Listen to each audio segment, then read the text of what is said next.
హైదరాబాద్ లో ఉచిత కన్సల్టేషన్ మరియు స్క్రీనింగ్ కొరకు ఎవిస్ హాస్పిటల్స్ ని సంప్రదించండి. హాయ్ హలో నమస్తే వెల్కమ్ టు అవర్ ఛానల్. నేను మీ శ్రీ అనుష. ప్రెజెంట్ మనతో పాటు ఉన్నారు ప్రముఖ consultant general physician KIMS sunshine hospitals నుంచి డాక్టర్ ప్రశాంత్ గారు ఉన్నారు. మరి సార్తో మాట్లాడి కంప్లీట్ డీటెయిల్స్ తెలుసుకుందాం. నమస్తే సార్. నమస్తే అండి. సార్, సీజన్ మారే కొందికి మనకి డైట్లో కూడా చేంజెస్ చేసుకుంటూ రావాలి. సో ఇప్పుడు ఈ మాన్సూన్ సీజన్లో డయాబెటిక్ వాళ్ళు ప్రత్యేకంగా తీసుకోవాల్సిన జాగ్రత్తలు ఏంటి? ఎందుకంటే ఇంట్లో ఒక్కళ్ళు ఇద్దరు లేదా డయాబెటిక్ పేషెంట్స్ ఉన్నారు సార్. వాళ్ళ బ్లడ్ షుగర్ లెవెల్స్ని ఎప్పుడు నార్మల్ చేసుకుంటూ ఈ సీజన్లో తీసుకోవాల్సిన మెయిన్ ఇంపార్టెంట్ ప్రికాషన్స్ ఏంటి? డయాబెటీస్ అనగానే మనము ఇండియా వచ్చేసి వరల్డ్లో సెకండ్ అండి డయాబెటీస్లో. ఓకే. పాపులేషన్లో ఎలా అయితే మనం నెంబర్ 2నో డయాబెటీస్ ఓవరాల్గా చూసుకుంటే మన ఇన్సిడెన్స్ కూడా నెంబర్ 2. సో అందులో ఇండియాలో హైదరాబాద్ వచ్చేసి చాలా ఎక్కువ కేసెస్ ఉంటాయి. దీంట్లో ముఖ్యంగా కారణం ఏంటంటే మన ఇండియన్ పాపులేషన్ కానీ మన వాళ్ళు కానీ కార్బోహైడ్రేట్స్ ఎక్కువ తీసుకుంటారు. ఓకే. అంటే మనది రైస్ అనేది స్టేపుల్ ఫుడ్ కదా, రైస్ తీసుకోవడం ద్వారా దాంట్లో ఎక్కువ కార్బోహైడ్రేట్స్ ఉంటాయి. ఓకే. అంటే చాలామందికి అదే అలవాటు ఉంటుంది. కానీ డయాబెటీస్ డయాగ్నోజ్ అయిన వాళ్ళల్లో జాగ్రత్తలు తీసుకోవాలి ఖచ్చితంగా. ఎందుకంటే షుగర్ కంట్రోల్లో ఉంటేనే వాళ్ళ ఇమ్యూనిటీ లెవెల్స్ అనేవి మెయింటైన్ అవుతాయి. ఇమ్యూనిటీ తగ్గినప్పుడు ఖచ్చితంగా వాళ్ళు ఇన్ఫెక్షన్స్కి లోన్ అయ్యే అవకాశం ఉంటుంది. సో ఈ రైనీ సీజన్లో అందరికీ ఫీవర్స్, కఫ్, కోల్డ్ రావడానికి ఇమ్యూనిటీయే కదా సార్ మెయిన్ రీజన్? అంటే ఫస్ట్ ఆఫ్ ఆల్ డయాబెటీస్ వాళ్ళ ఏంటంటే ఇమ్యూనిటీ కొంచెం వేరే వాళ్ళతో పోలిస్తే రిలేటివ్గా కొంచెం తక్కువగా ఉంటుంది.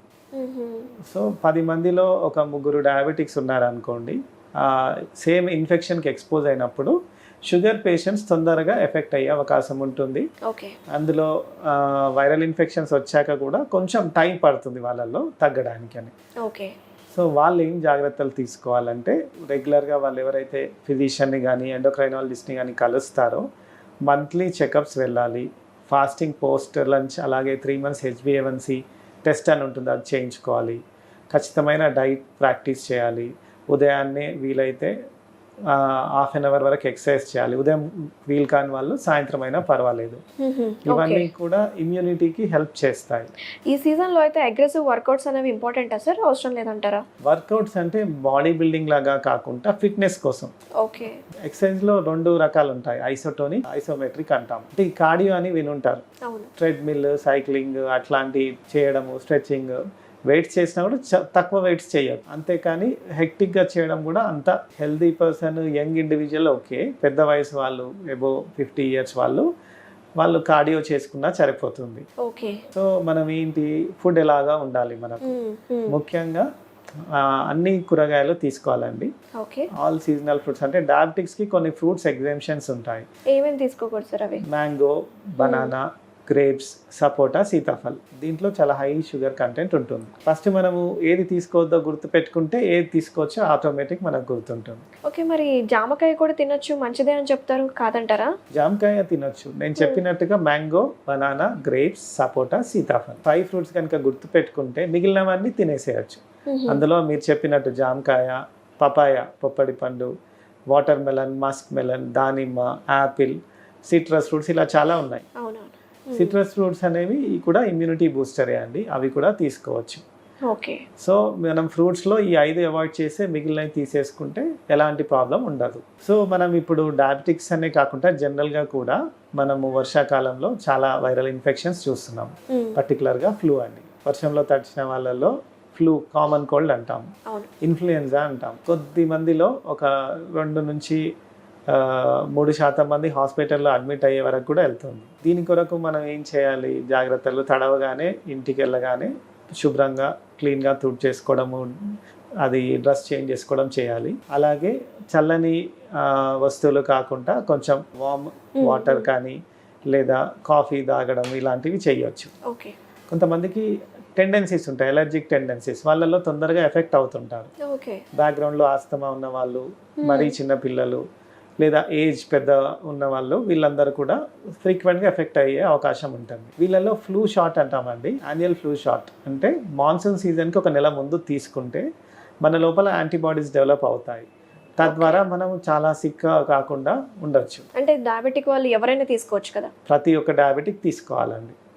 అంటే వి స్ట్రాంగ్లీ రికమెండ్. ఎందుకంటే దానివల్ల వచ్చే సఫరింగ్ కంటే యాన్యువల్లీ, అంటే సపోజ్ జూలైలో మనకు రెయిన్స్ హెవీగా స్టార్ట్ అవుతాయి అనుకోండి, జూన్ 1st వీక్లో తీసేసుకుంటే మీకు ఆ ఇమ్యూనిటీ బిల్డ్ కావడానికి కొంచెం టైం పడుతుంది. ఓకే. తద్వారా ఆ ఇన్ఫెక్షన్ ఇంపాక్ట్ అనేది ఎక్కువగా ఉండదు. సో జనరల్గా మనకి చిన్నపిల్లలకి ఫ్లూ షాట్స్ ఎలా ఇస్తారు, ఇన్ఫ్లుయెన్జా వ్యాక్సిన్స్, సో అలాగే పెద్దవాళ్ళకి కూడా ఇది రికమెండెడ్, ఎస్పెషల్లీ ఫర్ డయాబెటిక్ కూడా. డయాబెటిక్స్ అండి ఖచ్చితంగా తీసుకోవాలి.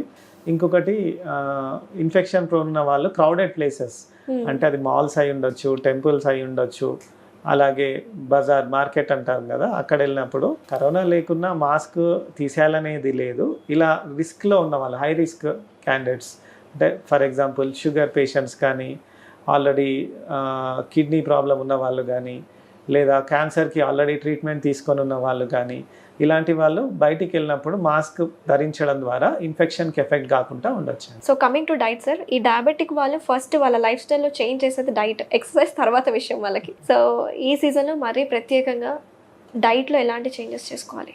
డయాబెటిక్స్ అనగానే వాళ్ళకి ఫుడ్ రిస్ట్రిక్షన్స్ చాలా చెప్తాం. అవును. కానీ వాళ్ళలోనే క్రేవింగ్స్ ఎక్కువ ఉంటాయి, ఆకలి ఎక్కువ ఉంటుంది. స్వీట్స్ తినొద్దని మనం చెప్పడం ఈజీ, కానీ వాళ్ళకి స్వీట్స్ చూస్తే తినాలనిపిస్తుంది. అలాగే అంటే వాళ్ళ ఎపటైట్ని బట్టి ఇప్పుడు బయట వెళ్తారు, ఫ్రెండ్స్తో వెళ్ళినప్పుడు కానీ, బయట గ్యాదరింగ్కి వెళ్ళినప్పుడు, పార్టీస్, ఫాస్ట్ ఫుడ్స్ కానీ, స్ట్రీట్ ఫుడ్స్ కానీ ఏముందిలే అని తీసేసుకుంటారు. పర్టికులర్గా ఈ బయట దొరికే ఫాస్ట్ ఫుడ్స్ కానీ, కొన్ని స్ట్రీట్ ఫుడ్స్ కానీ, అదేంటంటే ప్రాపర్గా ప్రిపేర్ చేయనప్పుడు వాళ్ళలో ఇన్ఫెక్షన్స్ వచ్చే ఛాన్సెస్ ఉంటాయి. అంటే వీళ్ళు కాఫీస్ లేదా సూప్స్ అలా తీసుకోవచ్చు. ప్రాపర్గా ప్రిపేర్ చేసింది తీసుకుంటే ఎలాంటి ఇబ్బంది ఉండదు. ఓకే. అప్పుడప్పుడు ఓకే, కానీ రెగ్యులర్గా తీసుకోవడం అస్సలు హెల్దీ కాదండి. వాళ్ళ డైట్ ప్యాటర్న్లో కార్బోహైడ్రేట్స్ తగ్గించాలి. నేను చెప్పినట్టుగా మార్నింగ్లో బ్రేక్ఫాస్ట్లో టిఫిన్స్ తీసుకోవాలి. Afternoon they can have rice, sugars control లేకుంటే బ్రౌన్ రైస్ తీసుకోవాలి. నైట్ వచ్చేసి రైస్ కంప్లీట్గా అవాయిడ్ చేయాలి. రైస్కి బదులుగా చపాతీస్ తింటూ ఉంటారు, ఈజ్ ఇట్ గుడ్ సార్? మరి చపాతీ తీసుకోవచ్చండి. గోధుమతోటి చేసే చపాతీ, పుల్కాస్, జవార్ అంటాం, జొన్న రొట్టెలు, మిల్లెట్స్ అంటాం, కొర్రలు అని వింటారు. కొర్రలు చాలామంది ఈ 5 గ్రెయిన్స్ ఉంటాయి, డిఫరెంట్ గ్రెయిన్స్ని దాన్ని మొత్తం కలిపి పిండిలా చేసి దాంతో కూడా తింటున్నారు. ఇలాంటివి తీసుకోవడం ద్వారా దాంట్లో ప్రోటీన్ కంటెంట్ ఎక్కువ ఉంటుంది, కార్బోహైడ్రేట్ తక్కువ ఉంటుంది. తద్వారా షుగర్ అనేది మంచి కంట్రోల్లోకి వస్తుంది. సో ఓవరాల్గా ఏం చెప్తారు సార్, ఈ మాన్సూన్ సీజన్లో ప్రత్యేకంగా ఇన్ఫ్లుయెన్జా షాట్స్ గురించి కావచ్చు, అలాగే డయాబెటిక్ వాళ్ళు జాగ్రత్తగా ఉండాలంటే ఏం చెప్తారు? ప్రతి డయాబెటిక్ పేషెంట్కి నేను చెప్పేది ఏంటంటే వాళ్ళు బయట ఫుడ్ అవాయిడ్ చేయాలి, డయాబెటీస్ కంట్రోల్ పెట్టుకోవాలి, ఫ్రీక్వెంట్ విజిట్స్ అంటే 1 to 1.5 months అంటే కంట్రోల్లో ఉంది కదా అని టేక్ ఇట్ ఫర్ గ్రాంటెడ్ కాకుండా డాక్టర్స్ని కలుస్తుండాలి. ఓవర్ ద కౌంటర్ మెడిసిన్స్ తీసుకోకూడదు. అలాగే ఎక్సర్సైజ్ అనేది ఇన్వాల్వ్ చేసుకుంటే మీ డే టు డే యాక్టివిటీలో బెటర్ కంట్రోల్ ఉండి బెటర్ ఇమ్యూనిటీ ఉంటుంది. స్లీప్ డిస్టర్బెన్సెస్ ఉన్నా ఖచ్చితంగా మీరు దాన్ని అడ్రస్ చేయాలి. స్లీప్ డిస్టర్బెన్సెస్ ఉన్న వాళ్ళలో కూడా ఇమ్యూనిటీ తగ్గే ఛాన్స్ ఉంటుంది. సో స్లీప్ డిస్టర్బెన్స్ వల్ల ఇమ్యూనిటీ తగ్గితే వైరల్ ఇన్ఫెక్షన్స్ అనే కాదు, కొన్ని అంటే అదర్ ఇన్ఫెక్షన్స్ కూడా రిస్క్ ఉంటుంది. Very nice sir, thank you so much sir. నమస్తే. నమస్తే.